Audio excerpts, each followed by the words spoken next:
Excellent. Okay, thank you, ladies and gentlemen. Thank you for your attendance here this evening. It's now 6 p.m. on the 5th of January 2023. This is, of course, the Planning Committee being held in the Council Chamber in Grays, Essex. Obviously, this meeting is being live streamed, so will be accessible as the meeting goes on. With that, we'll now start the agenda. So, first and foremost, apologies for absence. Thank you, Chair. There's apologies from Councillor Shinnick and Councillor Lydiard is substituting, and we've also received apologies from Steve Taylor, who is the co-opted member. Okay, fantastic. And obviously there's some deferred items on here, Councillor Lydiard, so you might not be able to take part in everything, but hopefully most items on the agenda. All right then, so with that, items of urgent business. There are no items of urgent business, but just looking at our agenda here this evening, agenda item 9, King's Farm at Parker's Farm Road in Allseat, there was a request from the developer to defer that item for further research on the site and what they could do to overcome some of the reasons for refusal. I spoke to officers about that. We just come to a mutual decision that should be deferred. Give them a couple of extra months to sort of get their research in, and we'll talk about that at a later date. So that leaves 4 items on our agenda. There's quite a lot of members of the audience here this evening. I think they're mainly in relation to East Tilbury and the Lawn Tennis Club. So I'd like to do them 2 first, and then we'll go to the Hollies third. And then, of course, that leaves us with Chafford 100. So we're going to go East Tilbury first, then the tennis club. Okay, so with that, we're going to go to declarations of interest. Are there any declarations of interest? Thank you. Councillor Arnold. Thank you, Chair. Yeah, I've had an information pack left in my pigeonhole in the offices just regarding the Thurrock Tennis Club, and I've had an email from... Oh. Can you hear me? Yeah.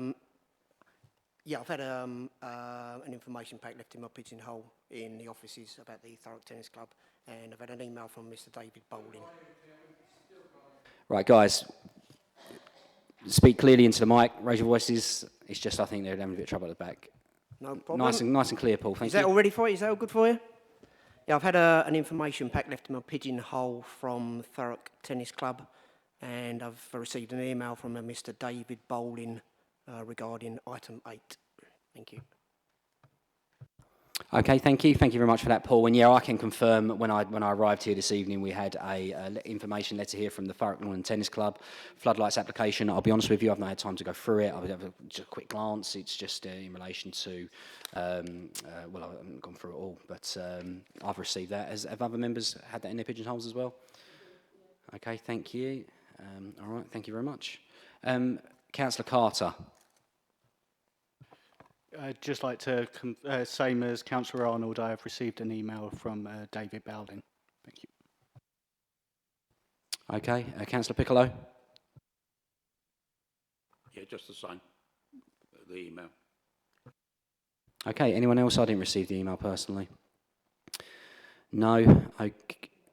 Yeah, okay. Obviously, we still declarations of interest. Has anyone got any declarations of interest? And we'll flip over to receipt of correspondence. No? Okay, excellent. Right, let's go on to receipt of any correspondence. As we said, we've received a letter from the Thurrock Lawn and Tennis Club. I've had a couple of emails from James Bonpass in relation to East Tilbury. I just think that was in relation to education contributions, but I've not responded to any of those. Anyone else? Emails, letters, no? Yeah, I think that's pretty much it from me as well. Okay, all right then. Let's go on to planning appeals, found on pages 5 to 10. Obviously, if anyone's got any questions they'd like to field, Mr. Nicholson, please do. Any questions?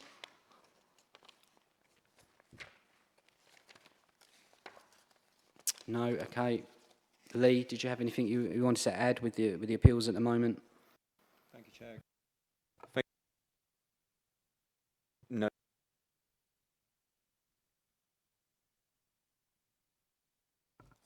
Okay, thank you. No further questions. All right then, so we're now going to move on to item 6, which is a public address to the Planning Committee. Ultimately, that then allows us now to discuss the 4 items on the agenda this evening, and the first one is item 8. That's 21/01812/FUL, land adjacent to the rear of the George Dragon, East Tilbury, found on pages 33 to 106. This is an item that we discussed in late November. It was minded for approval. It's gone away. The officers have looked at our recommendations to overturn their recommendation, which is approval, and Matt hopefully is going to present us with his findings. Matt, when you're ready, thank you. Thank you, Chair. If I start off by going through the presentation, because it was a couple of months ago, which when we brought the application before you. So I've just whizzed through this to refresh your memory. If I click in the right direction, that is. Actually, yeah, bear with me because we've changed the running order. Okay, the proposal seeks full planning permission for construction of 230 dwellings, associated access, infrastructure, etc., etc. So that's the site. The railway line is probably the most dominant feature you can see, which runs alongside the eastern boundary of the site, and you can make out the settlements of East Tilbury and Linford to the south and to the west and northwest of the application site. So the application site is clearly marked in red. That's an aerial picture of the site. So you'll recall the site's in the Metropolitan Greenbelt and is predominantly open apart from a couple of old agricultural buildings which are sort of in that position there I'm indicating on the screen. And that's an extract from the Council's local plan policies map, clearly showing the sites within that Greenbelt designation. A couple of constraints plans. There is a fall in levels, fairly gentle to the north. There is a watercourse along the sort of northwestern edge of the site. There are also constraints imposed obviously by the railway line and by various bits of electrical infrastructure, and the proposed layout has to take those particular constraints into account. To the north of the site is a local nature reserve, which is that green marking on the right-hand map there. And that's the proposed site layout. Access would be from Princess Margaret Road, it is there, I think, still, where I'm indicating with the cursor, and there'd be a secondary access, cyclists, pedestrians, emergency access, where I'm indicating just there. Dwelling types and story heights, you've got a mixture of apartments and then 2, 3 and 4 bedroom houses, and then story heights, apart from single storage garages, are basically 2 and 3 story. The 2 story are marked in yellow and the 3 story are marked in that sort of orangey red colour. The applicant proposes different character areas within the site where you'd have landscaping and particular house types to pick out the characteristics of those particular areas.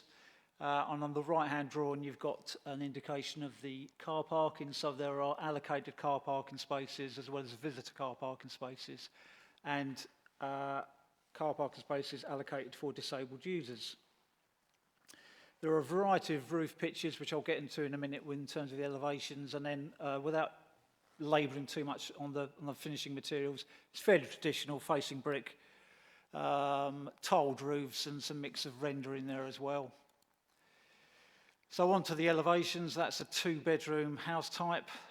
Again, you've got variations on a theme running across the bottom there, but it's fairly contemporary and domestic in its vernacular.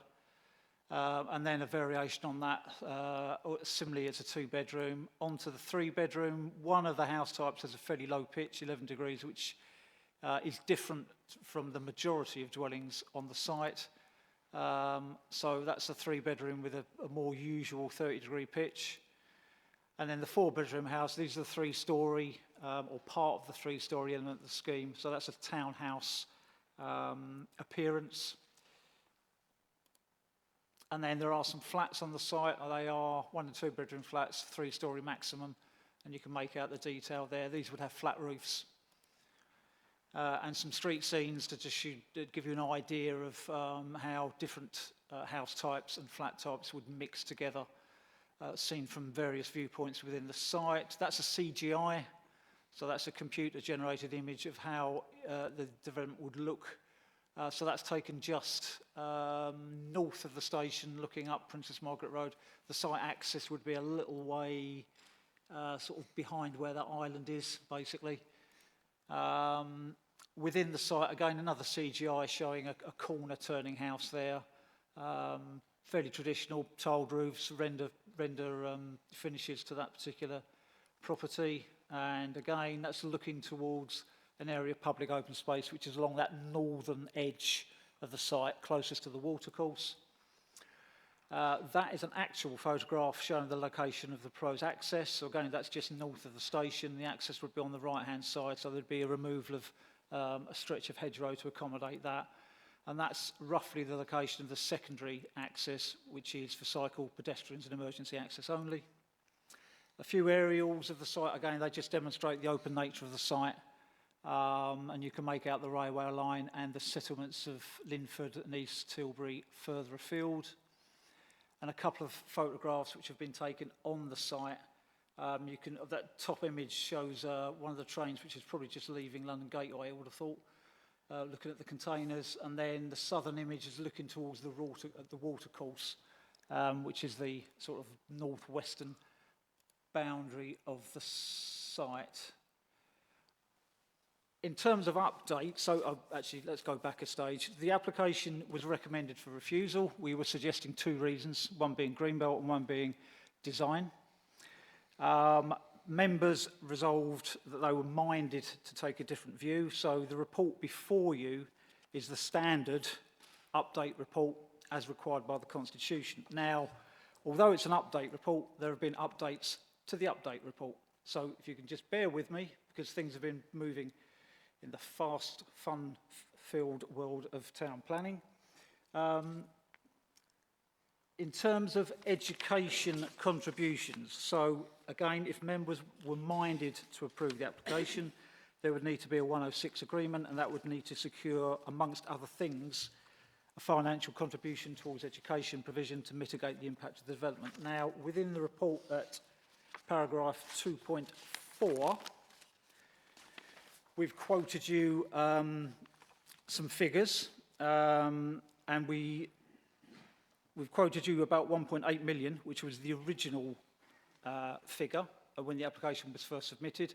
That was updated prior to the November committee to a figure of just over 3 million. We've had a further update. The reason for the further update is because there's been a little bit more discussion between the applicant, the Education Department and Planning Officers about the tenure mix, because it's 75% intermediate, which is affordable, but it could be different tenures within affordable, and there's 25%, which is traditional social rent, if you like, affordable rent.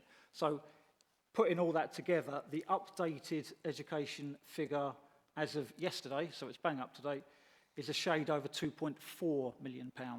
And again, that's to mitigate the impact of the development. One more update in terms of obligations. Within the report at paragraph, or from paragraph 4.1, we've set out the list of items which have been offered by the applicant in terms of a unilateral undertaking. Now, that's still pursuant to section 106 of the Town and Country Planning Act, but it's a unilateral undertaking, i.e. the applicant has offered these obligations and they're obligating themselves, as opposed to the council being obligated as well. There's an update too on page, I was looking for page numbers, we haven't got page numbers unfortunately, but the part of the table where it's referred to public realm, which is towards the end of that particular table, and you'll note that in the report it says that it's a financial contribution of £225,000 towards community facilities and or public realm in the local area. The update I've received from the applicant only this afternoon is that the contribution should instead be taken to read a community hub contribution only, i.e. the public realm element falls away. It would be intended to be a financial contribution of £225,000 to meet the community needs generated by the development if members decide that's necessary. So that's the update on the updates. The committee, or the analysis of the committee's reasons for being minded to grant permission contrary to recommendation are set out from paragraphs 3.3 of the committee report.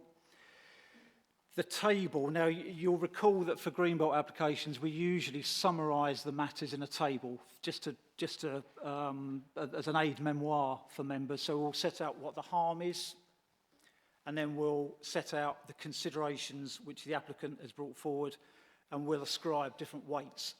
There has been an update, which we did hint at last time, to that table and to the weightings we've given within that table. So from paragraph 3.1, there are page numbers, excuse me. The print-off I did before Christmas didn't have page numbers, that's my fault. So the table from paragraph 3.17, the two end columns, you'll see the original weighting, which was the weighting we put on various considerations in the November committee report, and the update. So that was pursuant to the discussion at the committee in November, and then within the report we've analysed, and for two particular items we've changed the weighting. So previously, delivery of 100% affordable housing, because the scheme would be 100% affordable housing, in terms of the glossary within the NPPF. Originally, we ascribed significant weight.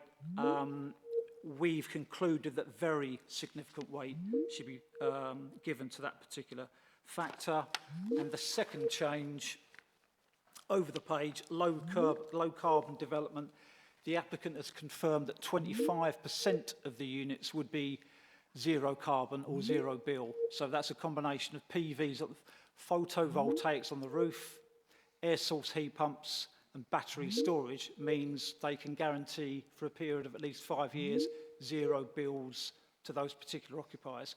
So originally we gave that matter limited weight. Because it's now been confirmed that 25%, that can be afforded moderate weight. So the weighting has increased in that particular matter. Now, paragraph 4.1 onwards does summarise the applicant's offer in terms of the unilateral undertaking, given that update I've given you about community hub facilities only. You are reminded of the legal tests for Section 106 agreements. They're set out from paragraph 4.2 of the Planning Committee report. So where obligations are sought, they need to meet the test of being necessary to make the development acceptable, directly related to development, and fairly and reasonably related in scale and kind to the particular development. Putting all that together, the judgment for the committee is to consider, given the content of the report, whether or not the considerations discussed last time and set out within the update report and the original report, taken together, taken cumulatively, clearly outweigh the harm to the Greenbelt. That's largely the issue here. There is a separate issue about design, and the report does mention design and how you consider it, how you consider that matter in terms of the NPPF. But fundamentally, in terms of Greenbelt, you need to consider the considerations brought forward by the applicant, the analysis within the report, i.e. the 5 reasons which members were relying on last time, those being set out paragraph 3.3, that is 100% affordable housing, the 5-year housing land supply, the local transport upgrades which are being proposed, the zero carbon stroke zero bill considerations, and the accelerated implementation. So, again, in terms of Greenbelt, do those considerations taken cumulatively clearly outweigh the harm? You need to reach that judgment. You need to acknowledge the harm to the Greenbelt and take that decision. The officer's recommendation still remains that you were reminded to grant planning permission last time round. So it's a case of refreshing and rehearsing those arguments and being satisfied and demonstrating that harm is clearly outweighed if you were minded to go along with the minded to grant resolution you reached last time. Thank you, Chair. Happy to take questions. Okay, thank you, Matt, for that very detailed report. Right, over to questions. Just to clarify, Councillor Lydiard, and I understand Councillor Polly, you're unable to take part in this one, as she wasn't at the first meeting. Councillor Polly, thank you. Thank you for that, Chair. I just think for the sake of the audience that's here tonight, I wasn't at the original planning committee. That's why I'm debarred from taking part in the discussion and the voting tonight, just so that they're aware. Okay, thank you very much for that, Councillor Polly. Okay, let's start questions to Matt before we go any further. No further questions to Matt. No, so Matt, just to help us clarify there, looking at this 100% affordable, 25% rental. So of that 100% affordable, 25% is obviously going to go to the rental market. I understand, can that be managed? That will be managed by a housing association, and that's the sort of the 25% access that we can potentially give our residents here in Thurrock. Obviously, we can't control who gets these affordable homes, but from the rental aspect, we would have more control. Thank you. Yeah, Chair, I mean, that was part of the discussion last time from recollection. So 25% of the total number of units would be affordable rent. So through the unilateral undertaking, we would expect there to be provisions in there such that, and I'm trying to find the various obligations, so bear with me.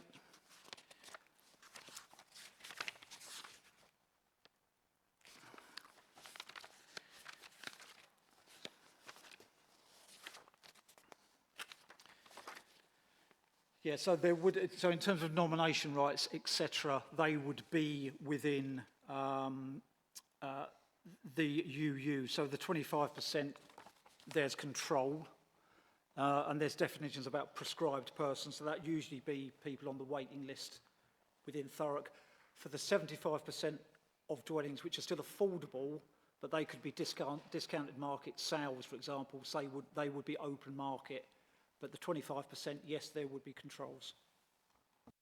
And then just to clarify, so in a sense, they'd be getting affordable rent, but on top of that, they wouldn't have any energy bills for the first 5 years, yeah? Correct. Thank you. Okay, any further questions? No? Okay, so let's... was that a question, Councillor Piccolo? Thank you.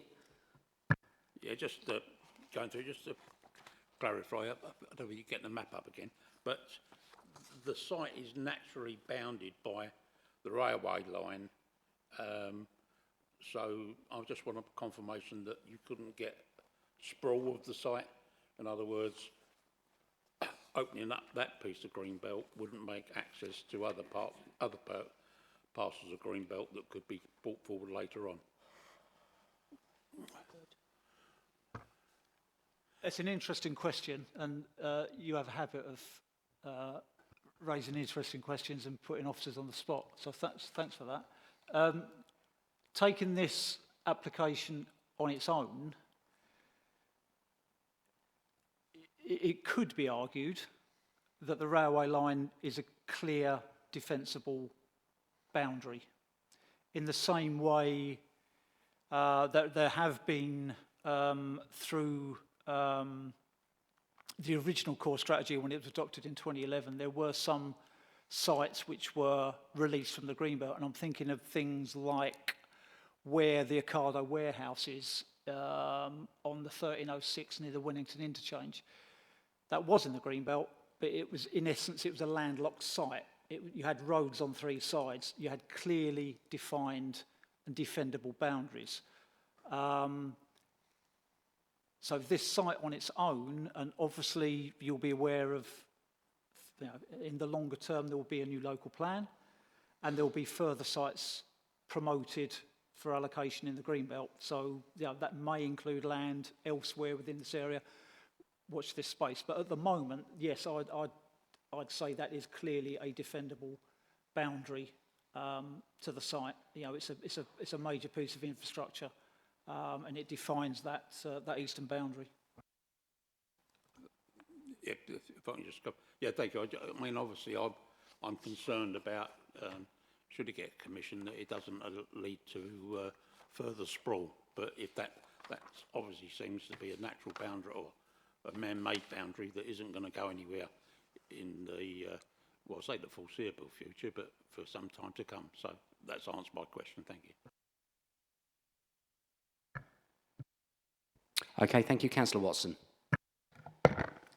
Thank you, Chair.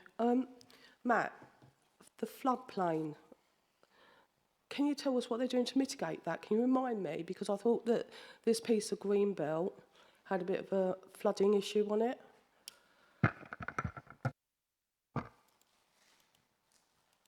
Yeah, Chair, if you bear with me, and I'm going the wrong way again, so hang on. That constraints map, ignore the blue straight lines with the hatching, because that's to do with utilities infrastructure, but the blue wash along that northern and northwestern edge is the higher flood risk zone, because there is a watercourse there. You'll note that none of the dwellings and none of the roads, for example, go into that area. So the dwellings themselves would be safe and would be not at risk of flooding. What the applicant has to do, bear with me because I've got bits of paper everywhere as usual. What the applicant has done in terms of the application is submit, because of the size of the site, a flood risk assessment, but that's mainly to do with surface water. So it's not to do with river flooding, because demonstrably none of the dwellings, none of the roads, none of the gardens are within the flood risk area for the river overtopping or the watercourse overtopping. So it's about surface water drainage. So you'll make out right at the northern end of the site, there's an attenuation basin. So what that basically means, it's a shallow basin. So in certain rainfall events, water is directed to that area, and then it's released to the watercourse at an agreed discharge rate. A planning condition, and I was looking at the draft planning conditions we've set out within the report, and I'm pretty sure, yeah, so paragraph 4.4, there's a requirement for a surface water drainage scheme. That would be the detail. What's been submitted so far is the strategy. So it's common practice for, especially on the sizable site, for an applicant to set out a broad strategy about how they're going to deal with surface water, but the condition would capture the detail. So there isn't, and if you bear with me again, because I'm pretty sure the original committee report probably mentioned things like the sequential test. So hang on a second. Well, 2 months seems a long time ago now.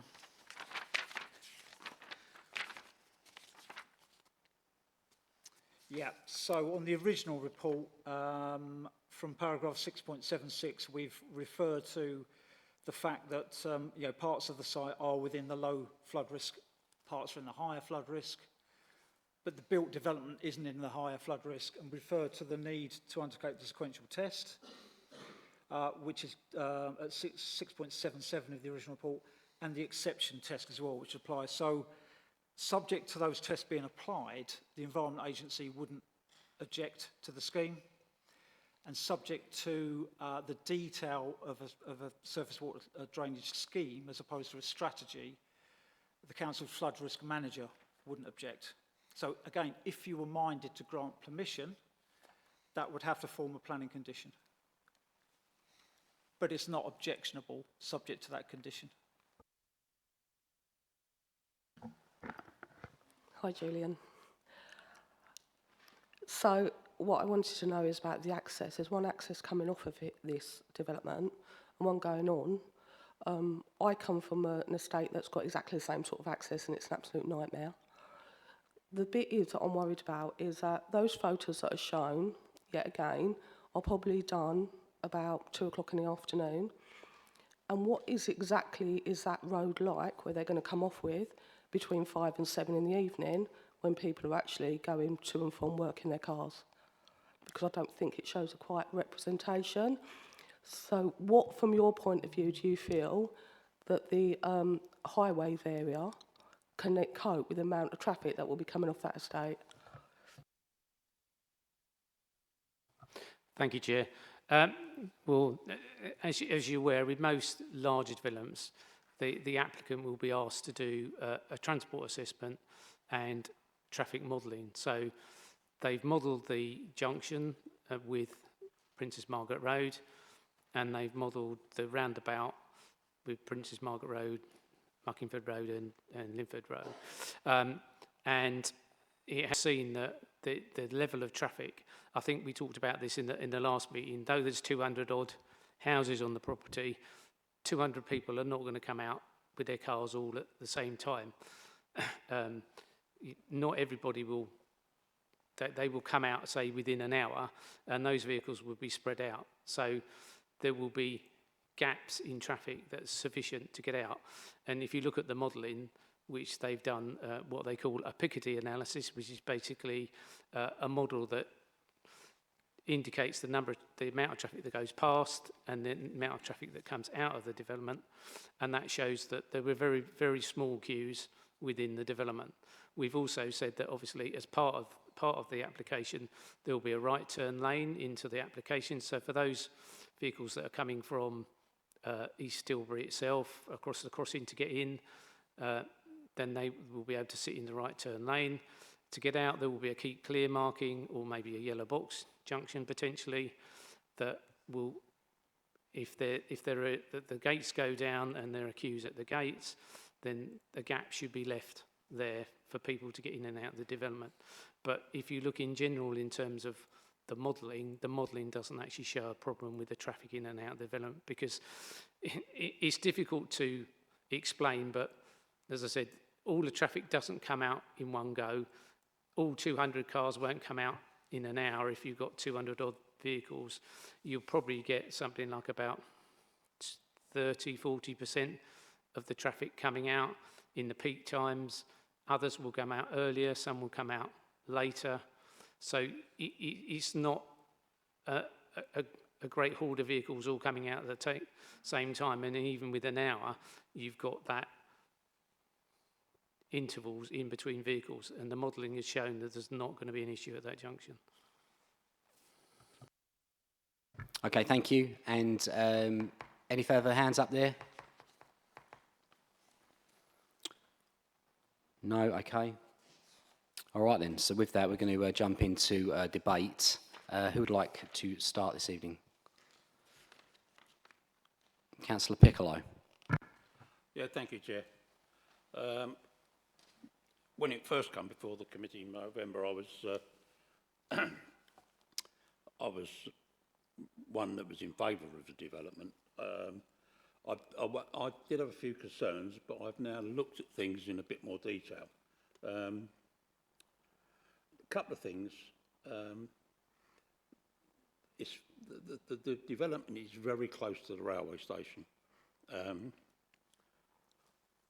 I would expect that to, and it probably shows up in developers' modelling figures, but I would expect that to lead in a decrease of the number of cars that would be going out in normal sort of like rush hour times or times when people would normally go to work, when the station is likely to be busy. So that, to my mind, has reduced the amount of traffic that's leaving the estate.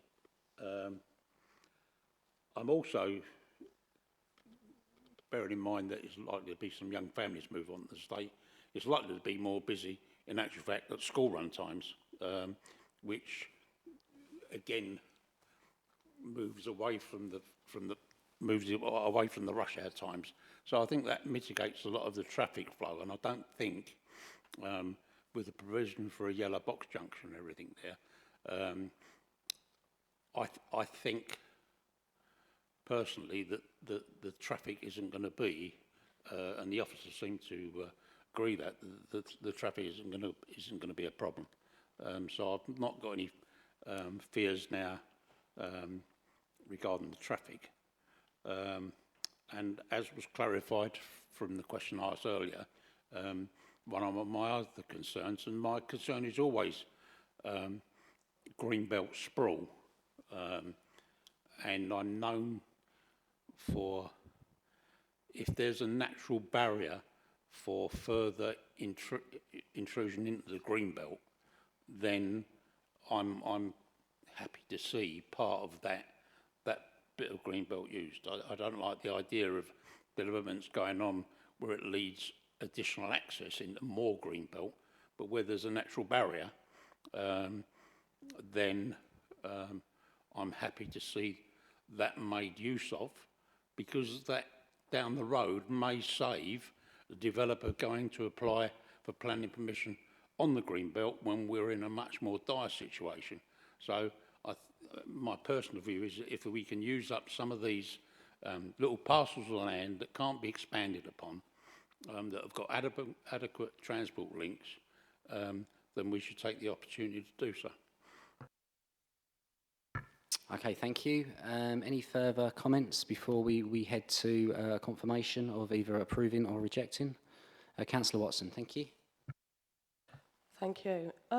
My view don't change. I'm not in favour of this development. I think it's a nice development, but not where it is. I don't like the idea of such a huge piece of greenbelt that was actually going to go to housing. I think there will be issues. I mean, like, schools now start turning up for school club at 7:30 in the morning. So there will be issues going on that road into Tilbury. And just because a train station there doesn't mean that everybody is going to start using a train station, because they actually don't. They use the cars. On the merit of, I think that the flooding side of it, I wonder if that's what they said at Stamford Lee Open, that floods regularly, like they do in Purfleet, that it'd be okay. So I feel that there is going to be an issue around that as well. So I'm not in favour of this at all. I know everybody is about 100% affordability, but for me, look, I think that the greenbelt's more important right now, and I think that it will encourage sprawl. Regardless what you say, and that's sitting within that triangle, the other side of that, they can start building on that as well if they wanted to and come forward again, with the precedence of, we can do 100% affordable build because they have next door. Exactly what we're starting to get in Allset. So on all of that merit, I'm going to reject this. Thank you. Okay, thank you, Councillor Watson. Councillor Carter? Thank you, Chair. Since this has come back, my views haven't changed either. And I very much welcome and echo what Councillor Piccolo said about this being contained. I think that the application has a lot to offer the surrounding areas, and I think that I'm very much welcome that more weight has been given by officers to affordable housing and low bill homes. So I will be in favour of this evening. Okay, thank you. Councillor Arnold? Thank you, Chair. Yes, remember the meeting very well last time. I did speak at length, probably too long, but I must say my opinion hasn't changed at all since that previous meeting. I really didn't want to add any more to the questioning. I have no further points to raise. I will stay with the original decision that I made. Thank you. Councillor Watson? Can I just ask a quick question? Can I just ask a question around the fact that we go and have a site visit down in the Hollies, which we're going to talk to next, about a 6-foot piece of greenbelt, but we haven't even bothered to go for a site visit to see exactly what this site looks like at 5 to 7 o'clock at night? I'm happy to go to a site visit to see how bad that is. Okay, thank you. Well, you can propose a site visit if you like. I mean, me personally, I do know the area. I know the site. I know what I'm doing here, and I'll sum that up when I go to the vote. But look, ultimately, if you want to suggest that, we can do that. There was a few other hands raised there quickly. First of all, Councillor Carter. I did just want to point out that we did discuss that at the last meeting. Thank you. Yes, we did.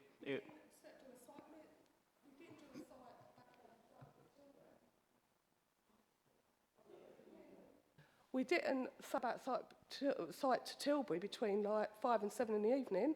We were discussing the Hollies about going there, and then it was referred because obviously like the chair wasn't here. That's what happened at the last meeting. We discussed No, we never. And that's it. We didn't discuss going on a site visit to East Tilbury. If you wanna play back the other one, quite happy to you to do that. Okay. But we didn't. No, thank you, Councillor Watson, for your comments there. Look, we can go back on the recording and find that out. Councillor Arnold, you had your hand up there, and then we'll come to some sort of conclusion. Thank you. Yeah, just very quickly. I mean, I will add, and I meant to say this last time, I did very strenuously make that decision last time with my own independent mind. I do know the site very well, and I actually just point out the slight difference with the next application in Allset. That site is not viewable from the road. I've never been in that gentleman's back garden, so I wanted to see the site. I do know the site in East Tilbury, and I made up my mind from the report and everything I heard. Okay, thank you. Councillor Watson, you know, look, ultimately, you want to go to a site visit, you need a seconder. I'm going to go and look for one. Is there a seconder there for that site visit?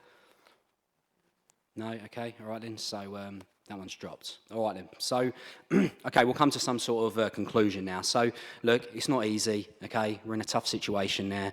The housing market is quite frankly a horror show. For youngsters today, it's a nightmare to get onto that housing market. On the other end of the argument, you've got some very upset, very concerned residents here in East Tilbury, and they're right to be concerned because there are issues here that need to be looked at. Let's focus on this rail line. It's a historic issue. We know what the problems are. Ultimately, it does come from, I think, traffic on that rail line, mainly C2C and DP World. And that problem's only going to get worse. At the moment, DP World deal with around about 1,000 containers on their rail terminal within 24 hours, okay? Now, that's a catch-22 argument because ultimately, all right, it's 1,000 containers, but then that's 1,000 less lorry drivers on the road that are now going on freight. So that's the issue that Tilbury faces. So ultimately, going forward, we need to come to some form of conclusion as to how we stop that. Look, we all know that we need a road, a bridge going over one of the main lines in and around the Tilbury area. How do we get that? Do we go to public funding? Does a private developer come along and want to build that? Okay, that would solve it, but obviously with that comes more houses. So, look, it's a historic issue. From my point of view, I get that the rail line is, and this estate, it's not going to help, all right? It's a bad situation. Is it going to make a bad situation worse? I think a little bit. But ultimately, then on the other side of the argument, what you're looking at here is a site that we've never come across before in Thurrock. It's 100% affordable, okay? Now, 25% of that is affordable rents. So that means that Thurrock Council residents, via the Housing Association, should get access to those affordable rents. Just an example, affordable rent, if you're paying £1,000 a month, you're probably going to be looking at paying, what is it, 700, 800, okay? That's a big saving. Not only that, they're going to have zero-bill homes on these 57 units that are rentals. That means not only are they getting a discount on their rental, they pay zero energy bills. And not only that, they have a high buffer on the energy they use because they're heat source pumps and they're made from solar panels. So ultimately, effectively, that bar's so high, they're going to be living in luxury in the winter months because they're going to have those radiators up as high as they want, and it probably won't affect the buffer. Okay. Now, in terms of East Tilbury and the Housing Association, ultimately, when you apply on Thurrock Council's housing list, they're looking for a few things. Do you live local? Do your kids go to local school? Do you have family in the area? Have you lived in the area long? That means residents from East Tilbury are going to have some good applications when it comes to accessing those homes. As for the 75% that goes out to the market, we don't have access on that. That'll be for Ilka Homes to decide via a lottery who gets those homes, but we know from the Stanford site that the uptake in Thurrock is high. So the benefits are huge. They are zero bill. I get it. It's not easy, but ultimately, I've got to look at that rail line. I've got to look at the problem that's already there and the issues that may come from this. And then on the other side of it, I've got to look at the 230 families that are going to be living in zero bill, well, not all zero bill, but they're going to be living in modern properties, very well insulated, and that is why I've come to the conclusion that I have. I don't think it's going to break the road network in East Tilbury. I don't think it's going to help, but I think ultimately the fight that East Tilbury has, I think is coming around the corner. When DP World have one rail terminal, they're probably going to have national consent for 3, so it does need dealing with. But I don't think this is going to break the battle. I don't think it's going to help. But there's no way I'm turning down the chance for 230 families to move into an affordable home when it's a horror show out there for youngsters today and families. So that's how I've come to my conclusion. I've not changed my mind, and it would appear neither of you. So on that basis, we'll move on. I'll bring Lee in a second, and we'll see what's required. And where we end up. Thank you. Lee, if I could just bring you in there. So to confirm, we voted in favour of this last time round. We had a vote. It's clear from the committee here this evening that we want this to go ahead. What are you looking for? Thank you. Thank you, Chair. So, referring back to the Council's constitution, at the last meeting, the committee was minded to approve the application. A report has been prepared which analyses the reasons that were given at that meeting, and which has been presented by the case officer. Listening to the debate, the committee is still of the same view that the application should be approved. The weightings that are set out on page 43 over to 44, that's essentially the greenbelt balance. So the starting point has to be that substantial harm is given to the greenbelt. Then there's various factors that have been promoted by the applicant.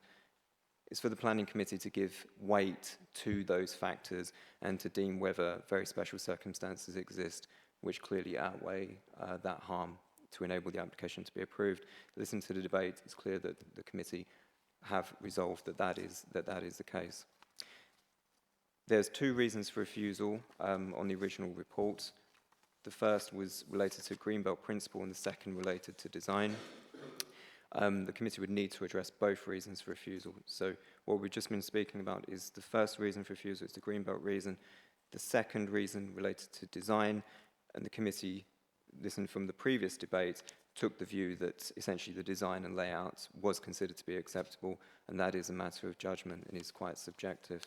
So with that, Chair, the Constitution, the box essentially has been ticked in the Constitution. This does allow members to move on to make a decision on the application. What I would say is that because of the Greenbelt status of the application, that the application, if resolved to approve this evening, it would have to be referred to the Secretary of State, and as usual, process would follow. Conditions and heads of terms would need to be agreed with yourself, Chair, before the Section 106 is completed and decisions issued. Okay, thank you. And Matt, did you want to come in there quickly? There's probably just a couple of housekeeping points, but I think it's probably after the vote, just to tidy up. So I think you're at the point now where Okay, thank you. All right then, so based on that, I'd like to recommend our original conclusion, which was for approval. I need a second, though. Is that seconded? Councillor Piccolo. Okay. Kenny, you happy to go to the vote, yeah? Excellent. Okay, so all those in favour, please raise your hands. Okay, thank you. All those against? Okay, thank you. Everyone's voted there. That was 5 votes in favour, 1 against. Councillor Watson, thank you. Chair, can I just say something, because now, like, this development's going to go ahead. For the sake of the people in East Tilbury, can we ensure that the Section 106 money that is due, that should be due, according to the development, is not dwindled away by the developer because they found something else, and actually goes to East Tilbury for the education and everything else, not go into the Section 106 abyss where nobody knows what happens to it? Can we absolutely make that crystal clear?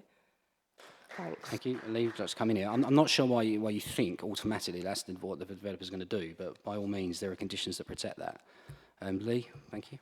Thank you, Chair. The point that was making around making sure that the heads of term is cleared and approved by the chairman is to ensure exactly that, that the wording is tight and the projects are listed on the council's infrastructure requirements list, and the updates that the case officer provided at the beginning of the meeting referred to one of the changes to a community hub, where we'd need to make sure that that definition is tight, and so that what you just described couldn't happen.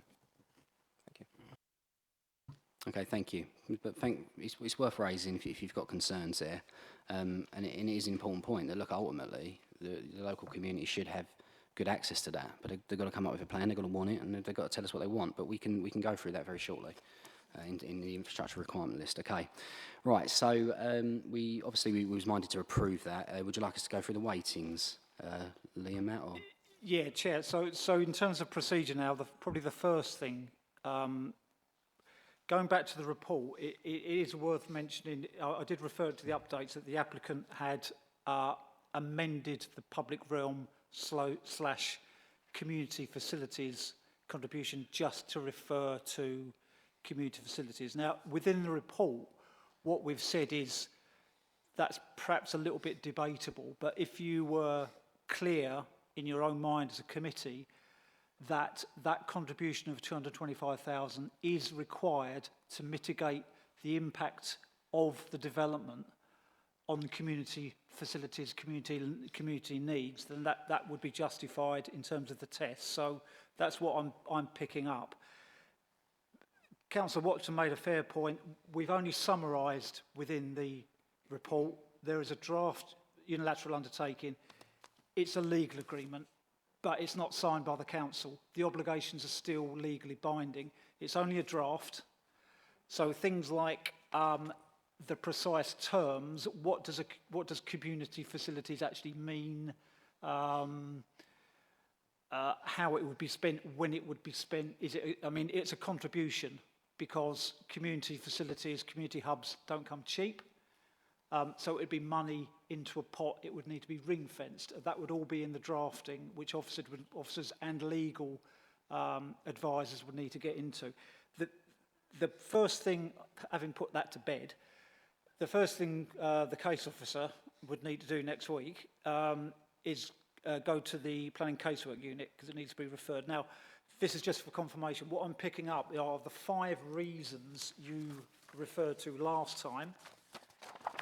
So the covering letter we would need to send to casework unit on behalf of the Secretary of State would refer to the extra weight, or the weight you're ascribing to 100% affordable housing, contribution towards the council's 5-year housing land supply, the contributions toward local transport upgrades, the zero bill, zero carbon, and the accelerated build. So that's just to be clear, and for the record, those are the factors you are relying on and have given weight to, as well as the stuff in the table when we've changed the weighting. So that's clear. That's the argument which will be put forward to the Secretary of State as to why this committee is minded to grant planning permission. And in terms of conditions, we've just given you the snapshot of what the conditions would be. So again, if the application is not called in, paragraph 4.4 of the report just gives you the titles. I mean, my view is that those conditions are all fairly standard.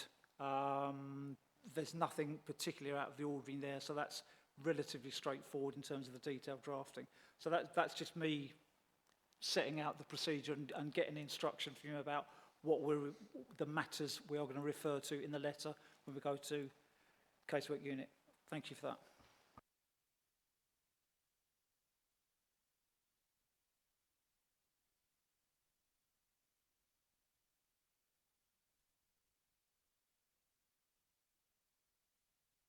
Okay then, guys, so just for formality there, looking at our weighting, I think first of all, like we did last time, we acknowledge that there is harm to the green belt there.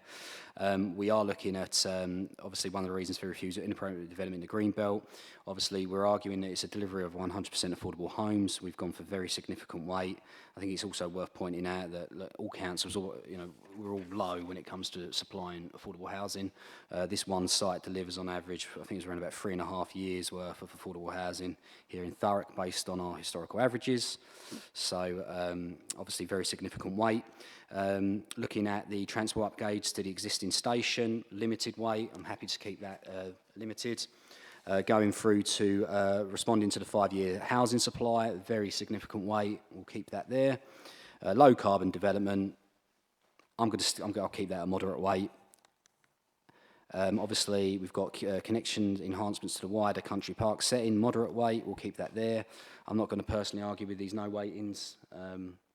If there's no issue there, look, if you're saying there's no weight, we'll leave it off. Accelerated build program to respond to immediate housing shortfall, limited weight. Okay, so that's the weightings. Let's go through the. Let's go through from pages 45 to 51, and obviously there is a whole host of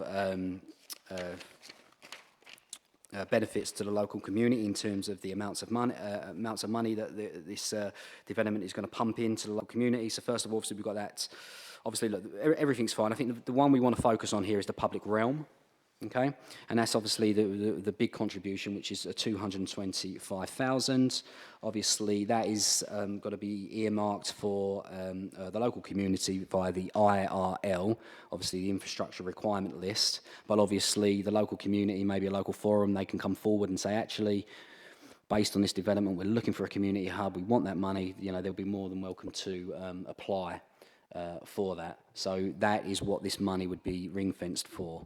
And that will be up to the council and the local community to decide what that is. And then obviously, in terms of everything else we're seeing from pages 45 all the way through to pages 50, and of course the conditions set out on pages 51, conditions 1 to 20, obviously all set and connected to this particular development to make sure that it is developed on time. As I mentioned or I'll say, I don't normally visit forums, but I'm quite happy. I know obviously the East Tilbury Forums is very well connected in the community. I'm quite happy to come along at a later date if invited and discuss this plan with residents and to make sure that what was approved here this evening is delivered. It's not something I normally do, but I'm happy to do that on this particular case.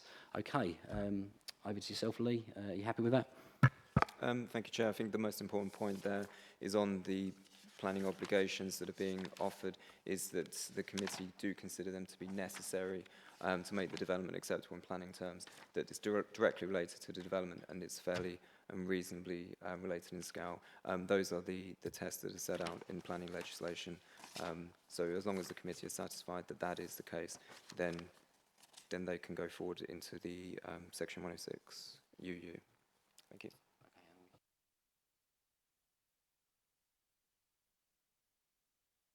Okay, Matt, are you happy with everything, yeah? Sorry. Yeah, I suppose, and Lee might have a view on this, whether or not in terms of the fine-grained drafting of the UU, it's delegated to officers in conjunction with discussions with the chair of the planning committee. Yep. We get that authority to proceed. Okay, thank you.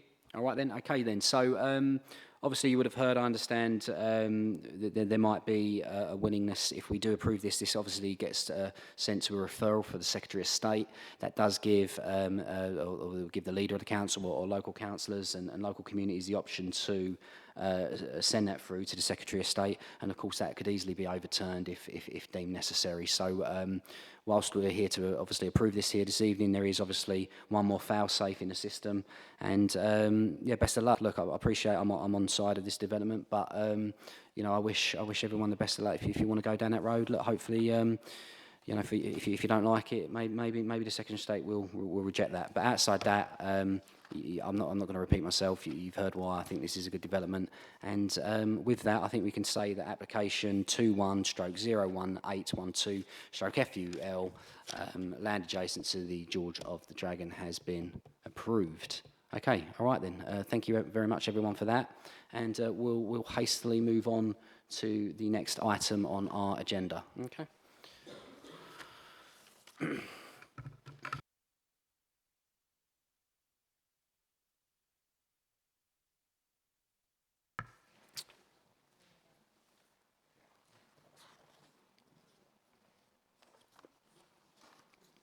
Okay, thank you. So with that, obviously, I know we've had a little rearrange with our agenda here this evening, and due to the volume of residents in the audience, I understand there's a lot of interest here in the Thurrock Lawn and Tennis Club on Montgomery Close, found on pages 161 to 174, Grays, Essex, and that's agenda item 10.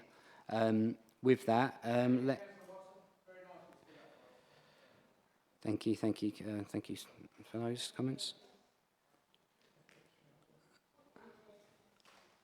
Okay, thank you.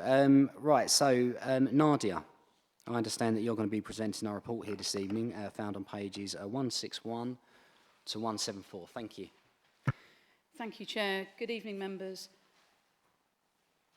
If we can just make the presentation bigger, or do I need to just click on that? Thank you. Thanks, Kenna.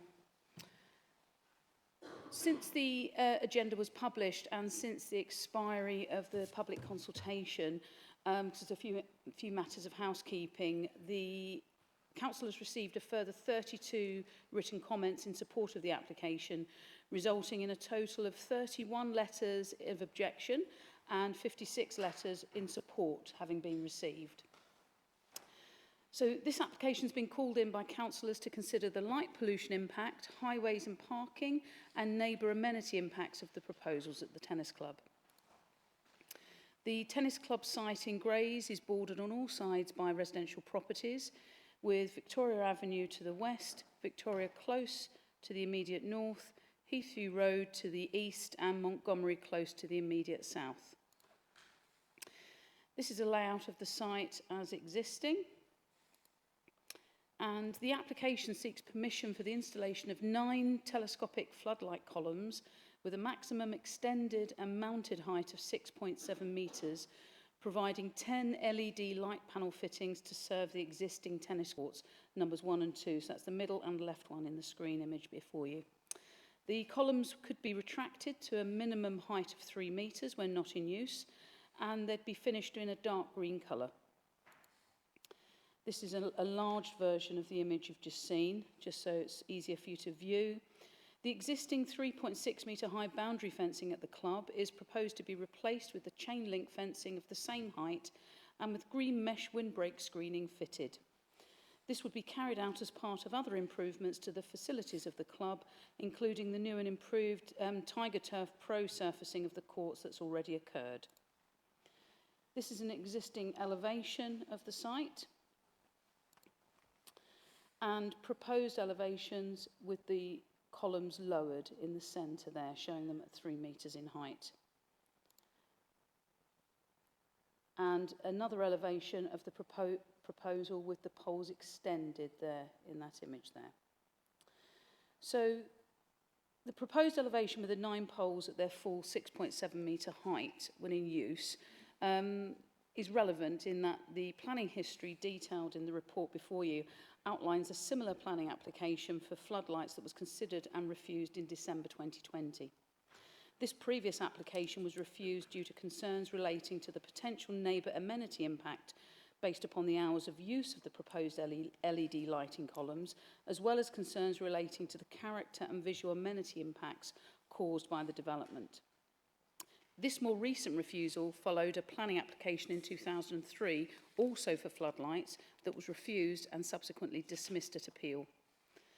The current proposal has maintained much of the design and layout of the floodlit columns as was previously applied for and refused in the most recent application. There continue to be 9 columns proposed of the same height. 4 columns would be alongside the perimeter fences, 2 of which would be near to gardens in Victoria Close, and another would be adjacent to the closest dwelling in Montgomery Close. The main planning difference between the current proposal and the most recent refusal is that the columns upon which the lights would be fitted would be telescopic and thus retractable. And the tennis court surfacing has also been replaced with improved surface material which would reduce the light reflection. The submitted design and access statement confirms that during daylight hours, and whilst the LED lights are not in use, these columns would be retracted to the maximum 3-metre height. The LED floodlights would be designed to allow for as little light spillage as possible and would be used on the extended columns when the club is operating in the evenings to facilitate evening play. So that's until 9 p.m. on Monday to Fridays, until 8 p.m. on Saturdays, and 10 p.m. for no more than one day during the week, so that the club can host home league matches, which can't do at the moment due to the late evening finish and poor lighting. And floodlights wouldn't be used on Sundays. Here are some 3D views supplied by the applicant of the site and the surrounding residential properties. This is the view looking southeast towards Montgomery Close, and with the poles lowered to the 3-metre height in the same direction, and with the extended poles also looking southeast. And the same again looking directly south towards Montgomery Close and the car park and main access as existing, and with the poles lowered and with the poles extended.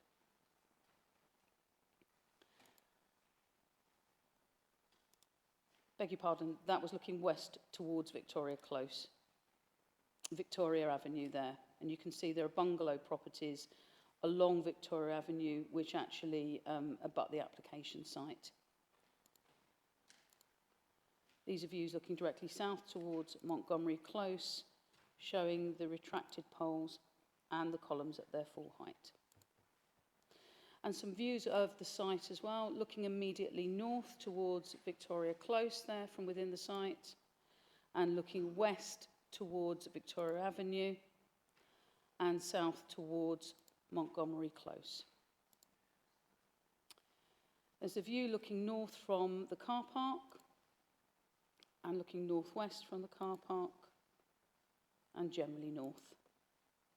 And the view looking east from the car park, and that's Heathview Road in the background there. So, given the immediate context whereby the club is surrounded by and the immediate rear gardens of residential dwellings on all sides, there are concerns regarding the extended evening use of the proposal, the neighbour amenity impacts that could occur given the height of the columns, and given the amenity impacts that could occur as a result. And whilst the court surfacing has been improved, it's still considered that given the height of the columns, that some light spillage would occur, and the lighting would indeed be noticeable for residents in comparison to the existing situation. The closest neighbouring dwelling is 4 metres away from the boundary with the site in Montgomery Close. And there are also continued concerns regarding the visual amenity impact and character impact. This was a key concern previously raised by the inspector at appeal and raised in the more recent refusal related to visual amenity and the character impact concerns of the lighting columns during times of ambient light and the hours of darkness. Overall, the amended proposal appears to have done very little to lessen its impact during these hours, and the application is considered to be contrary to all relevant core strategy policies as a result. And the application is recommended to members tonight for refusal. I'm happy to take any questions. Okay, thank you. Right, let's just look at some hands raised. Councillor Arnold. Just quickly, Nadia, when you look online, there's like an image of, I think it's the lights and the impact they have on the courts, but obviously it wasn't in your presentation. I don't know if there's something you can look for, if you have access to the internet, or, but obviously you don't have to find that now, or maybe John, if you could have a little look for that for us. I can indeed. I know the document you're referring to. Thank you. I can look for that. Whether I can share it is another matter, but I will do my best right now. That was submitted within the studies and reports that is available online. Yep, take your time, thank you. Yeah.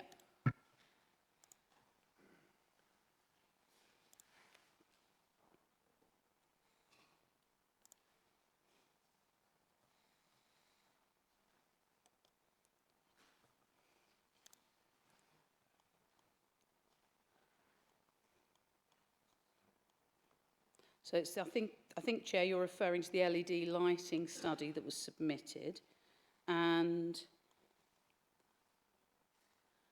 I'm looking at the document now, and I should add actually the Environmental Health Officer raised no objections with regards to light spillage, and that is detailed in the report. I don't believe I can easily share that. As I say, I'm looking at it on my screen. I don't think I can get it. I can save the document and send it to Kenna, and she could probably share it, but that may take 5 minutes. John, is there any chance you could potentially do that? Yeah, I send the can certainly document do to- that now. It may take a couple of minutes, but I'll do that.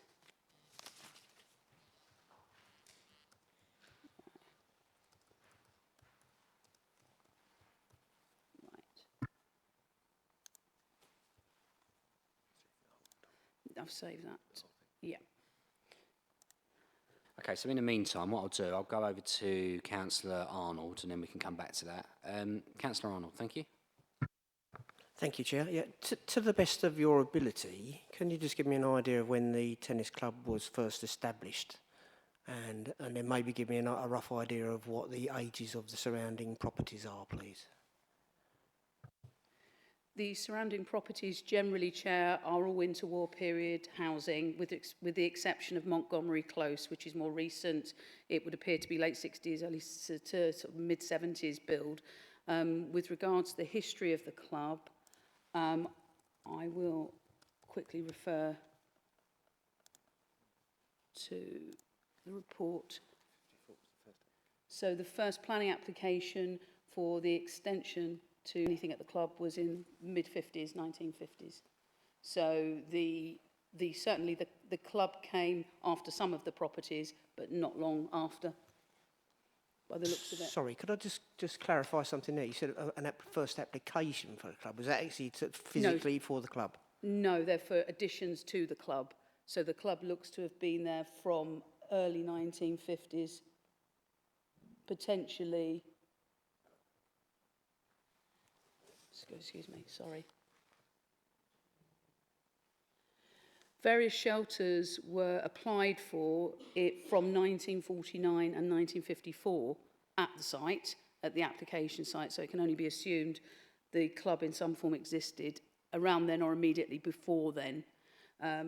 We wouldn't keep records prior to 1949 that were readily available. So certainly very late 40s to early 50s. Okay, thank you. So, sorry, Paul, just to come in there then. So if you show us the satellite view, please, Nadia. Sorry, you showed us the satellite view. I mean, I think I saw a comment that it had been there for 80 years in one of the statements, so clearly that's probably accurate.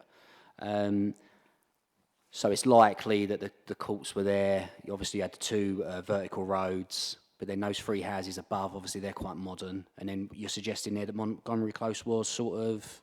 I'd say I haven't looked at the history for Montgomery, but going by the design, I would imagine in the 70s. 70s, yeah. But certainly Victoria Avenue and Heathview Avenue are all interwar period properties, with Victoria Close being a more recent addition than that, and Montgomery being the most recent.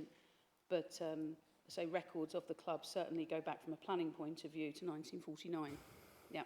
Okay, thank you. I've also sent Kenna the LED lighting study, which I'm hoping she might be able to open and share. So she should have that. Yeah, and we've just found the history for Montgomery Close, 1971. Okay, so sort of from a vertical point of view, when you're looking down those avenues, they were probably there before the tennis courts. The tennis courts went in, and then you had the addition of... So Montgomery then went around the court, and then on the other side, there was those more modern... Yeah, okay, all right. So to clarify, that would appear to be the history of the development of the site. Kenna, have you got that picture you can share? And Councillor Arnold, I'll bring you back in very shortly.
Thank you for your patience, Chair.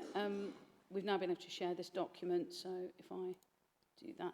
This is the LED lighting study that was submitted with the planning application. And if I scroll down, hopefully you can all see that now. I think the lighting studies you can see. These are the images you were looking for. Yeah. So obviously there seems to be a bit of a contradiction. From one point of view, the environmental health are obviously looking at that and saying, look, most of the light is directed at the court, but then obviously one of the reasons for refusal is that interruption of light. So what I'm trying to get my head around is like, where's the... I get the concerns. We're saying what the distance, so people looking in the distance, looking at the floodlights is a problem. Whilst the light spillage may not be into the rear gardens of surrounding properties, we have to remember that the 10 LED lights, whilst focused on the court, would be 6.7 metres in height and clearly visible from all of the surrounding properties, particularly from the bungalows, I think, you know, given the visual impact they'd have from the rears of those dwellings.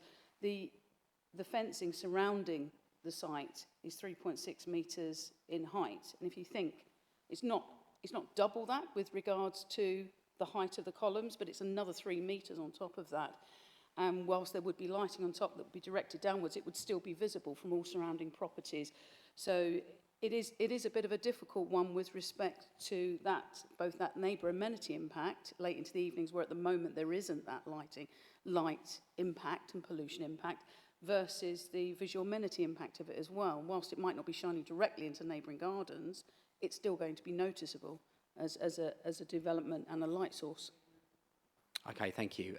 All right, no, thanks. And now, Councillor Arnold, sorry, I'll bring you back in there and then I'll open to more questions. Thank you. No, that's fine, Chair. All my questions have been asked. Thank you. Okay, fantastic. Councillor Watson. Thank you, Chair. Can I just ask a quick question? Does a tennis club only play in summer?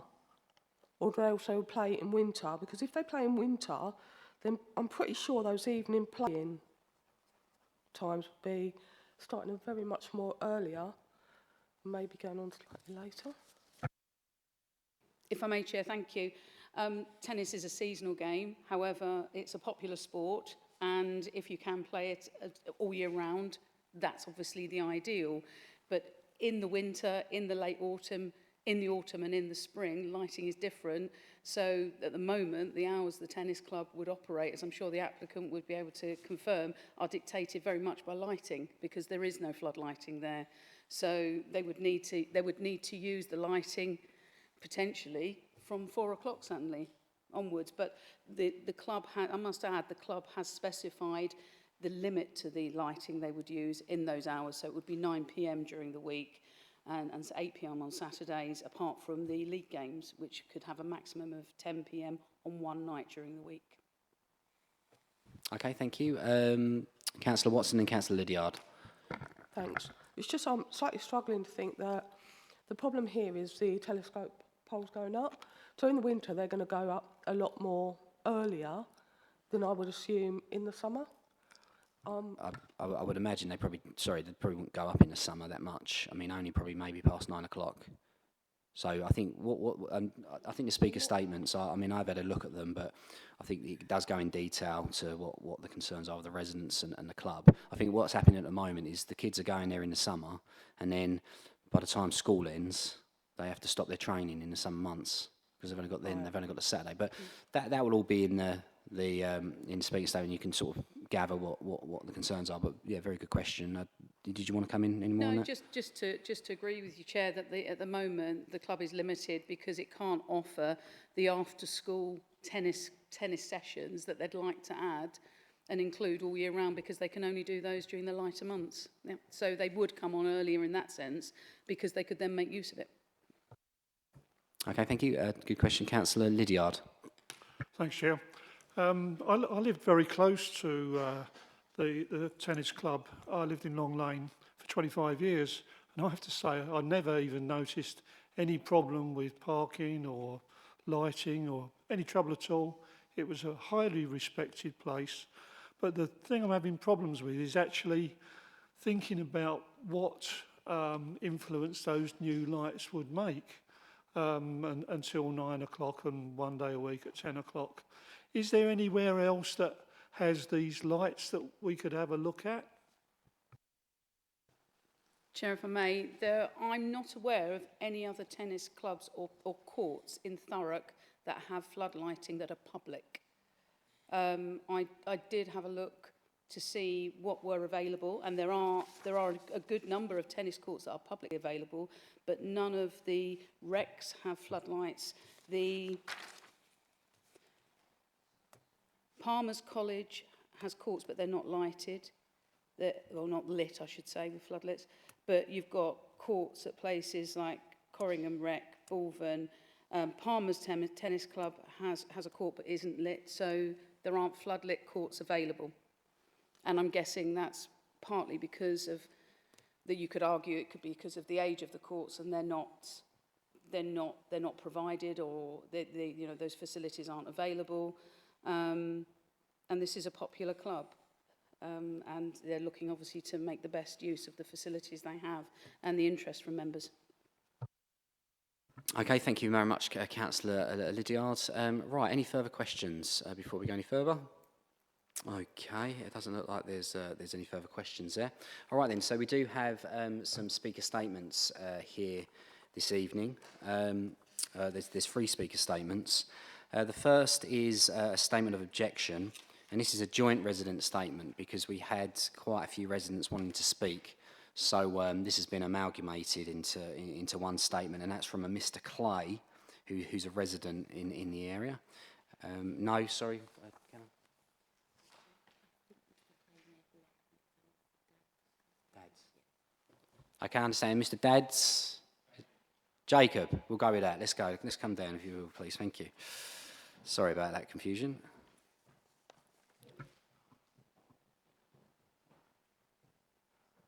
Yeah, you're right, sorry.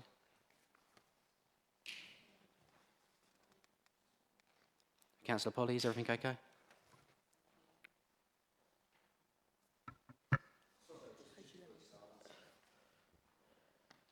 Are you after name clarification, or is there a concern? Well, just clarification of process, because it is the person that's named on our speaker statements, the person that's speaking. No, that is incorrect. I understand he's unable to be here. Kenna, would you like to come in and just clarify where we are on that? Thank you. Thank you, Chair. So, just for clarity, the resident statement in front of members, and which you'll hear this evening, is a joint statement by a number of residents. In line with the Constitution, only one person can speak in objection, in addition to, obviously, to a ward member, for example. So, therefore, as there was a number of residents, I've spoken with all residents, all their statements have been collated into one, and the resident who you'll hear from is part of that group of residents. Unfortunately, the original resident who was going to speak, I think he unfortunately has left and isn't available to speak.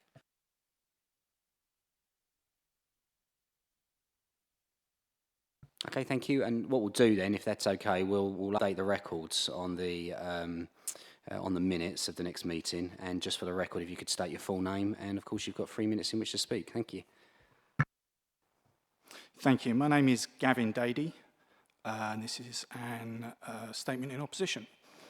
The application for the installation of high-level lighting at Thurrock Lawn Tennis Club should not be approved.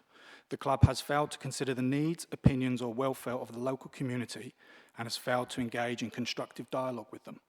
The local residents are against the installation of high-level lighting and the extension of club hours beyond sunset due to the additional noise, disturbance, traffic and light pollution that it will cause. These are the same objections to the previous 2 failed planning attempts, and nothing in the planning proposal has changed to address many of these concerns. The club suggests that local residents would be protected from noise and light by shielding foliage around the club. But where the club controls this, on the approaches facing the club car park and on Montgomery Close, this has been cut back to create an area for spectators to view the courts. Even where the residents have maintained the foliage, it remains less than 3 metres tall, less than half the height of the proposed lighting poles. The foliage, whilst an effective screen to prevent the viewing of the courts, does little to stop noise and will obviously have no effect on lights that are 3 metres higher than it.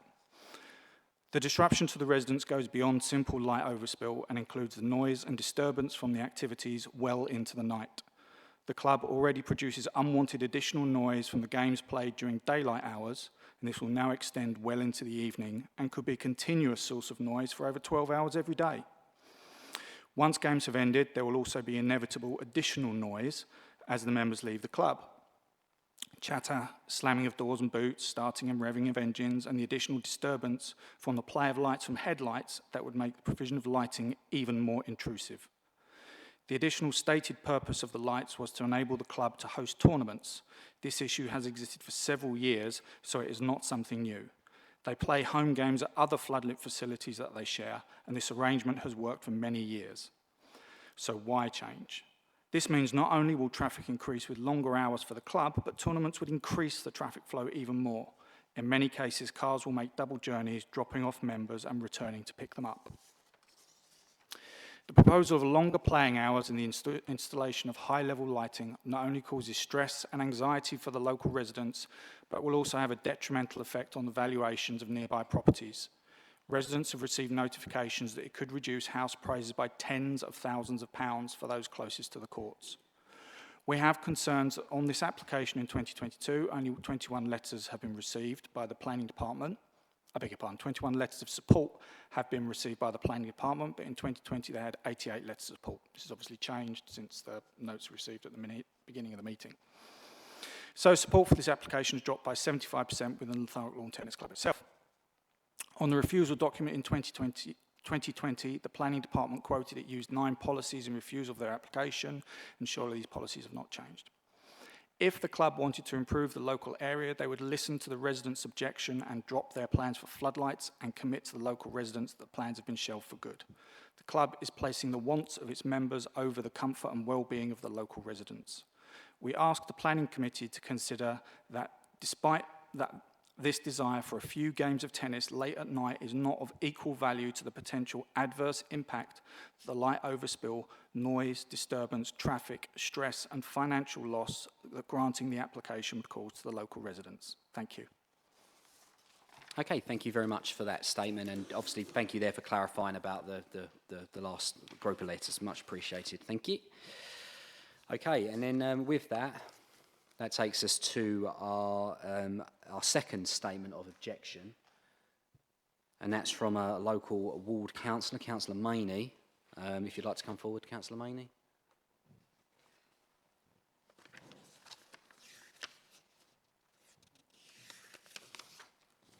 And thank you, Councillor Maney. You have 3 minutes in which to present your arguments. Thank you. Thank you, Chairman. I'm speaking on behalf of the many residents of Montgomery Close, Victoria Avenue and Heathview Road who have contacted me in opposition to this application. And I will just say that I was involved in representing residents on the last 2 applications, and it's fair to say that this time there have been considerably more objections to me and Councillor Redsill than in the 2 previous applications, so the strength of feeling is, if anything, has grown. Speaking personally, Chairman, I fully acknowledge that the tennis club provides a valuable sporting facility and is popular with its members. However, it cannot be denied that the club is a victim of its location, and as a ward councillor, I'm duty-bound to represent my constituents. The club is located in an otherwise entirely residential area. It is completely surrounded by homes, most with small gardens. As the report says, the nearest property to the club is just 4 metres away. This inevitably means there is a conflict between the club's desire to expand and residential amenity. In opposing this latest application, residents make the following observations. Whilst it is proposed that the lighting columns will be lowered when not in use, they will still detract visually from the area when at full height and would create a highly lit space in an otherwise dense residential area. It is also argued that even with any modifications to the playing court surface and lighting design, it is inevitable that there will be considerable noise and light spillage into the surrounding area. Objectors feel this will create an intolerable level of nuisance from which they will have little escape, and the relief partially enjoyed during the autumn and winter months will be lost. Chairman, at page 169, the report tells us that flood lighting would enable the club to play until 9 p.m. Monday to Friday, 8 p.m. Saturday and 10 p.m. or no more than once a week, and that's obviously been explained by the officer too. I've been advised that play outside of summer is limited to about 3 p.m. when light fades. Taking the proposed additional hours, this would mean residents potentially enduring up to 168 hours of extra play per month, or 32 hours per week, during which time my constituents feel noise, light pollution and increased traffic movements would undermine residential amenity and detract from the immediate area. Chairman, the need to safeguard against the erosion of amenity is the reason why 2 previous applications by the club have been refused, and appeal dismissed by the planning inspector. Although there are modest differences between this and past applications, they are essentially one and the same thing.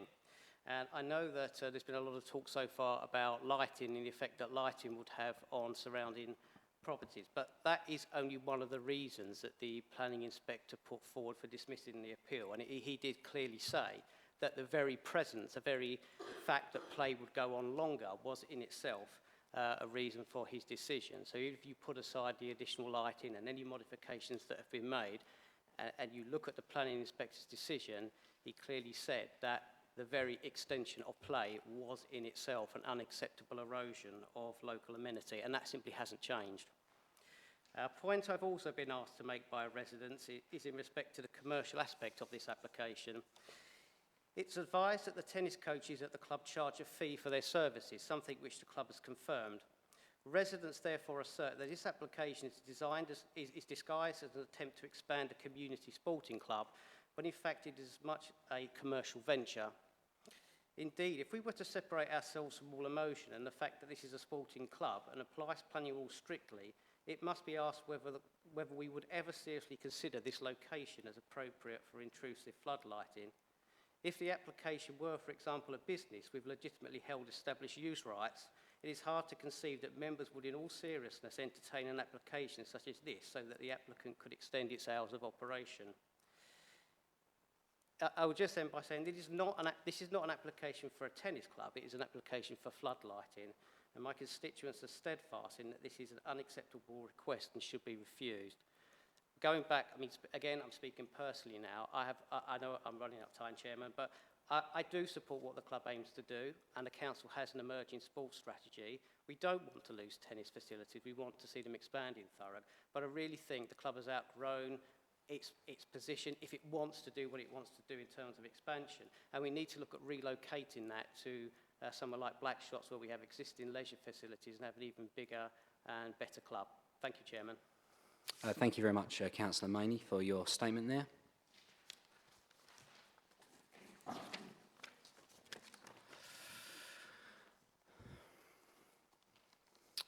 One moment.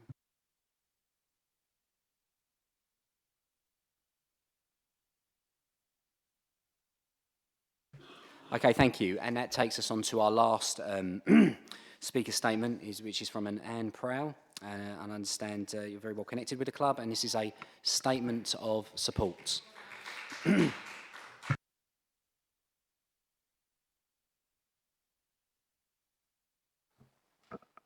hear me okay? Good. Okay, thank you very much. My name is Anne Prowl, speaking on behalf of the club's Committee of Volunteers, and I fully support this application. The club does understand the concerns residents have about floodlights, and we have taken several steps to mitigate those concerns and change the plans we've previously submitted, which I'll come on to in a minute. We would like lights for 3 very clear reasons. Firstly, it means we can support children's health and fitness in the borough throughout the year. Our coaches run successful school clubs in local primaries, but their enthusiasm for tennis, their fitness, and their further development of newfound skills cannot be continuously supported by us. If they join the club, they can only have lessons and play socially between early April and the end of October or during the holidays. Those wanting a place at the very limited weekend sessions join a long waiting list, and we turn dozens of children away each year. The club cannot support the youngsters who've shown particular promise, and we lose future talent outside the borough. Secondly, in addition to supporting 176 Thurrock's residents' health, well-being and fitness across a range of ages and abilities, we are the only tennis club in Thurrock who represent the borough in competitive leagues, providing opportunities for more advanced players and our small number of advanced juniors. Membership of the leagues are annually renegotiated, as by having to play all our home matches away directly contravenes the rules. Thirdly, and most importantly, as this directly impacts local amenities, having floodlights will even out the court usage. Busy traffic times in Montgomery Close are Saturday mornings for children's coaching, and the groups are larger, especially in winter, to meet demand, as coaching cannot happen at other times due to the lack of light. Tennis playing does not generate excessive noise compared to other sports, and we play till 9 p.m. in the summer. And the committee has never received complaints about noise from the residents or from council. Our clubhouse is small and we don't have spectators. Social play involves a maximum of 12 players and only 2 to 3 players waiting to take a turn. Regarding residents' concerns, I respectfully ask you to consider the document we tabled for this meeting prior to making a decision. In this, we detail how the club has addressed those concerns raised about aesthetics, wildlife, noise and traffic. One significant factor we have addressed is light spillage.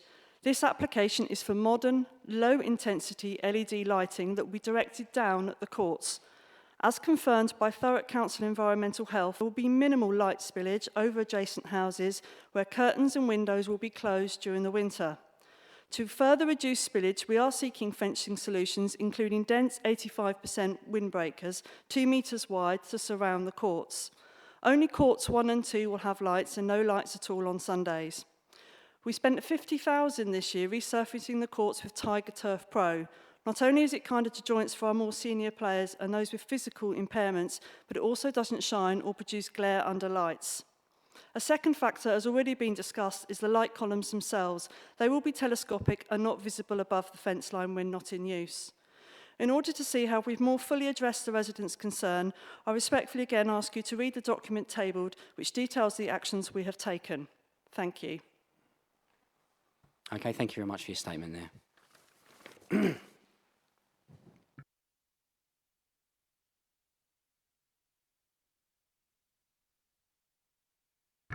Excellent. Okay, so we'll do just any final questions and then we'll head into debate. So it's just questions. Councillor Lydiard. Thanks, Chair. I was wondering whether this would increase the income for the club, and would it mean more jobs for the coaches?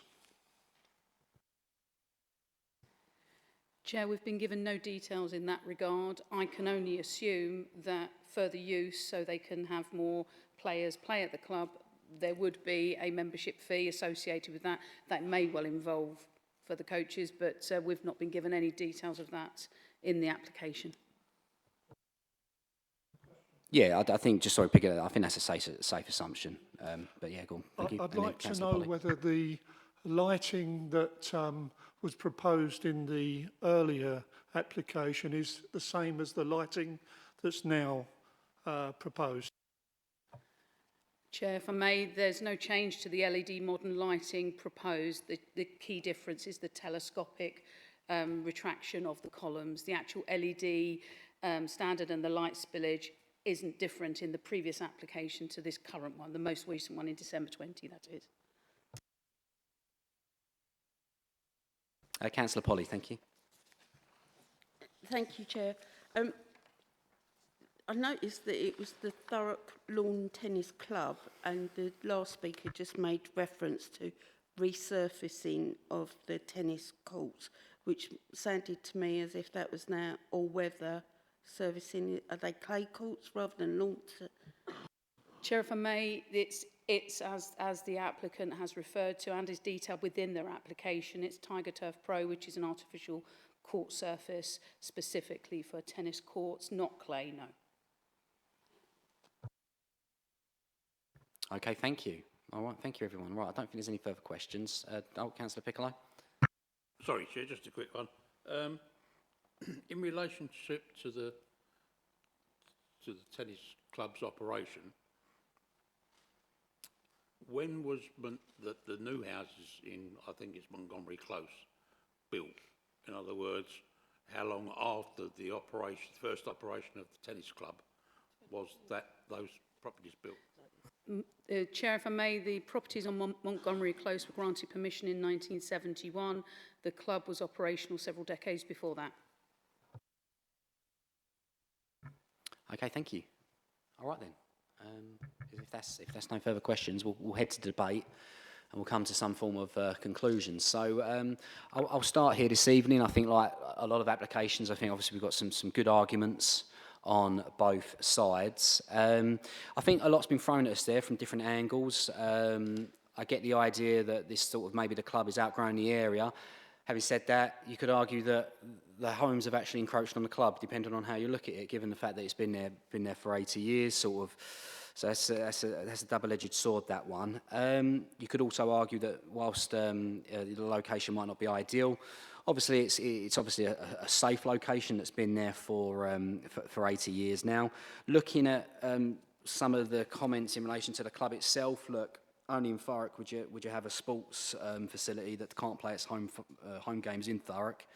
And look, I'll be honest with you, I'm very nervous about sports facilities here in Grays at the moment. I mean, I grew up on Black Shots in the 80s, and when I was there, we had cricket, we had football, we had a pavilion, we had a good athletic stadium, we had a fantastic swimming pool.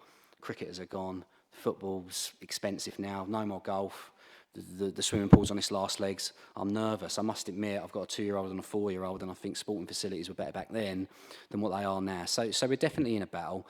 Look, in terms of a tennis club, they're clearly a fantastic little a club here in the borough, and I get it. I get there's nervousness around this LED lighting. However, really what we want to focus on is what the officers are saying here, and that's lighting. So this argument that it's going to become more busy or it's going to get more busier in the winter, actually it's already accessible in the summer. So the argument that it's going to get more is not really what we're here to discuss, albeit I get the fact that residents are saying it's a little bit of a break in the winter months. So, putting all that together, it'll be interesting to see what you think. Me personally, I don't think the impact in the winter is going to be as bad. And the reason I say that is LED lighting's not cheap. Running it's not cheap. I know non-league football games now kick off at 12 o'clock, 1 o'clock on a Saturday now because they can't afford to have their floodlights running. So I don't think they're going to be able to abuse this system of having these lights on, 24/7, well, within the hours asked for, all year round. Looking at this idea of the lights going past a certain time, that's clearly for these professional games that they need to play, and I don't think it's guaranteed that it'll always run past that time. So I think in the winter months, looking at some of the comments, the curtains, in theory, are drawn. I can only comment on my own house. Generally, yes, in the evenings, in the winter, certainly, you have those curtains drawn. You want to retain heat. So I don't know how impactful these lights are going to be in the winter months. I think they'll be very minimal in the summer months. I think we're looking at low LED lighting. And, for kids to attend this complex in the summer, but then sort of almost be banned from it in the winter, apart from the weekends, is tough, and I don't think that's fair. So I get it, I get the nervousness around it, but the lights themselves are going to be facing the courts. I think our environmental officers giving it the green light, but I do accept that, there is going to be additional lighting out of people's windows in the winter months when they look out, but I simply don't think that they're going to be able to afford to abuse these lights. They're going to be expensive to run, they're not cheap. So for me, I'm minded to support. I think we should be supporting sport. What do you guys think? I think Councillor Arnold's first. Thank you, Chair. As I always do, I took the opportunity this morning to visit the site.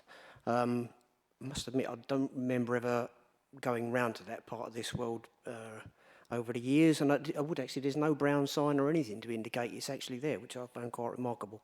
I've not actually sat on the previous applications, obviously, so this is kind of a very new topic for me. I can look at it with reasonably fresh eyes, and I do really, really, really respect the local opposition to this.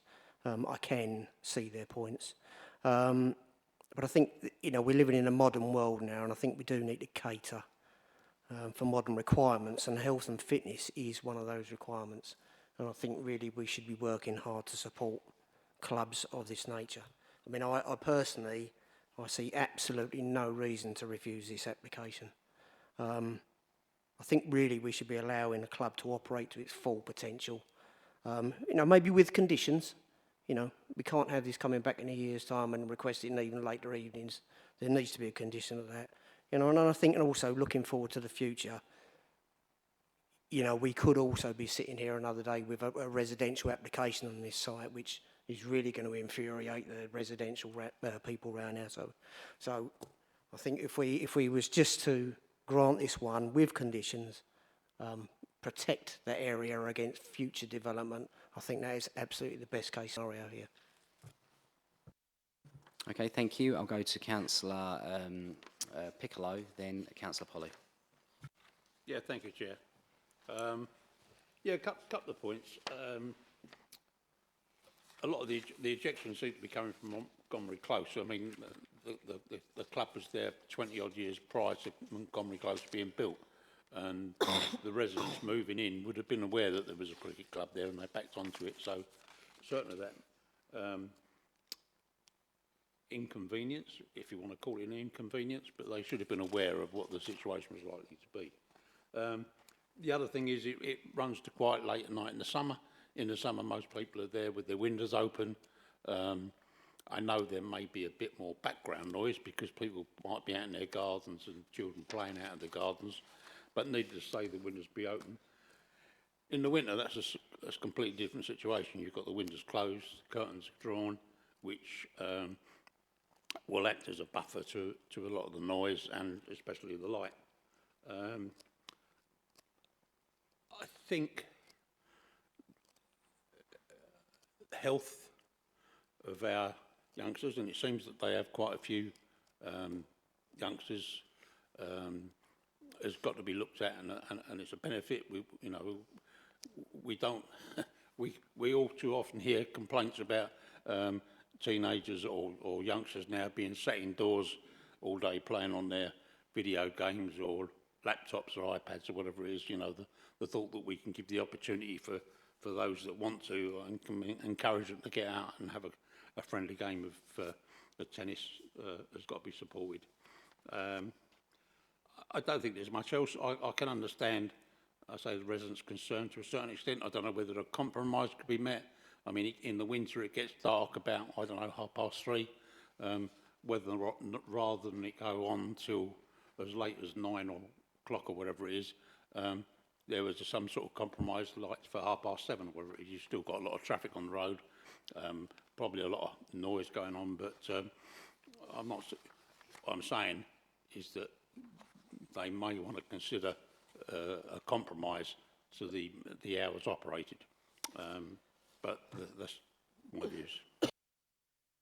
Okay, thank you. Next I had Councillor Polly. Thank you very much, Chair. Montgomery Close has been there for 50 years, from the 1970s. When this club was first formed, it was called lawn tennis.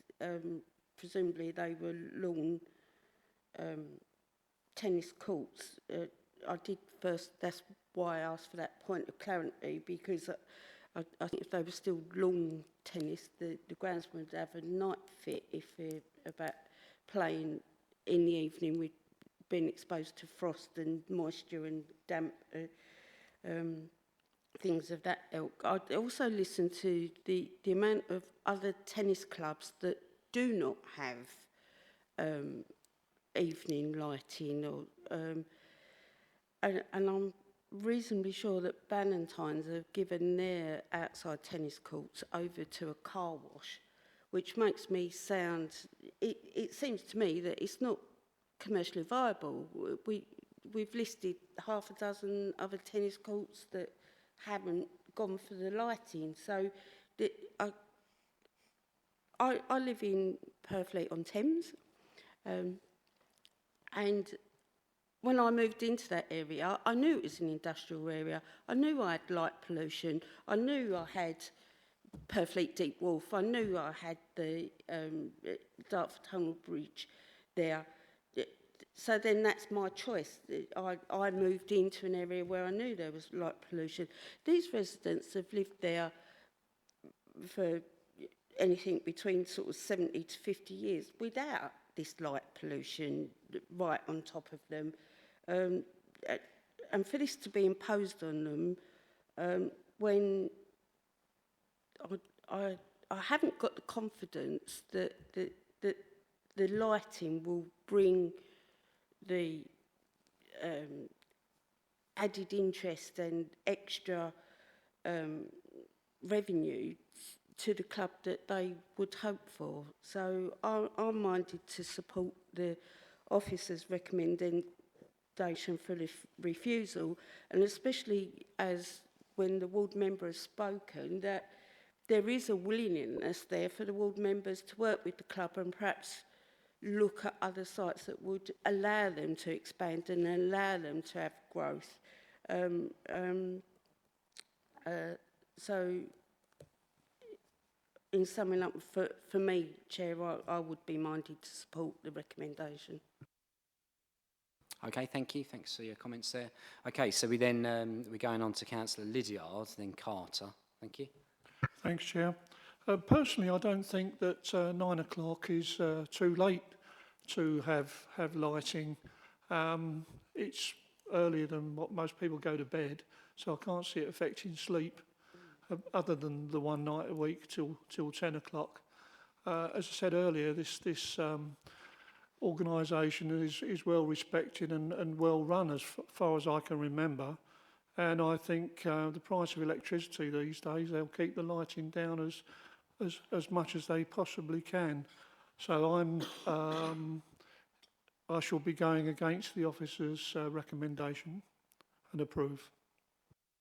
Okay, thank you. Over to Councillor Carter, and I think that's the last hand raised at the moment. Thank you, Chair. I do agree with Councillor Lydiard quite a lot there.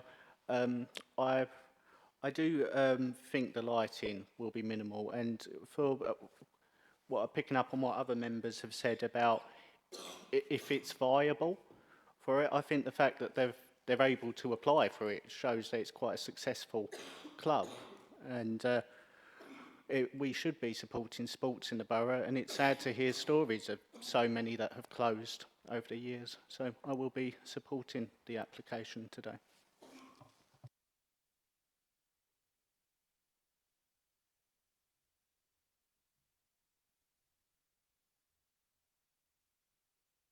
Okay, thank you.